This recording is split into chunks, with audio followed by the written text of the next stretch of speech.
bismillaahi raxmaani raxiim waana wanaagsan akhyaarta hawada iga daawanaysa ay ku soo dhawaada wararka caalamka kuwoodii ugu dambeeyay hadana kale ka daawataan page-kan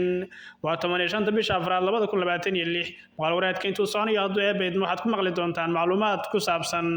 Mareykanka oo shaaca ka qaaday inuusan dan ka lahayn saldhig uu ka samaysto magaalada Berbera ee maamulka Somaliland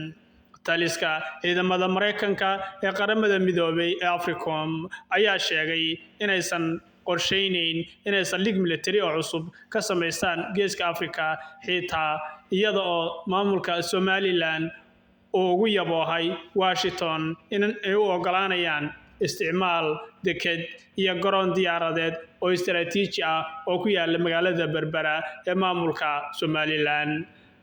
hadalkan ayaa imaanaya iyadoo indhaha caalamku ay haatan ku jeedaan marinka Baabilmandel oo ah marin biyood ciriiri ah oo isku xira badda cas iyo gaanka Carmeed kadib markii carqaladayn ay ka dhalatay marinka Hormuz oo ay abuurtay cabsi hor leh oo ku aadan wadooyin tamarta iyo gobolka sidoo kale isu socodka ganacsiga caalamiga ah oo hakad ku yimid iyadoo maraakiib badan ay ku xayran yihiin marinka Hormuz ay maamusho Jamhuuriyadda Islaamiga ee Iran sargaal sare oo ka tirsan militariga Mareykanka oo ku jira taliska Africom General David Anderson ayaa dhawaan booqday xarumo ku yaala Somaliland oo ay mas'uuliyiinta deegaanku ay sheegeen inay awood u leeyihiin taageero hawlgal oo cirka ah ama badda ah Somaliland ayaa ku dhawaaqday in ay Soomaaliya ka goday sanadkii 1991 balse ma aysan helin aqoonsi caalami ah ayaa si weyn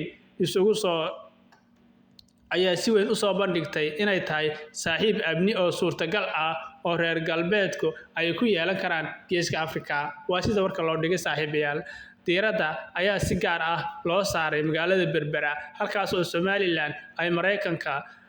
ugu yaboohday ama ugu soo bandhigtay inay deked ay ka siinayso marinkaas biyaha oo aad u qoto dheer iyo garoon diyaaradeed oo leh dhabe aad u sareeya kaas oo mas'uuliyiinta ay xuseen in markii hore loo dhisay in ay xaalad degdeg ah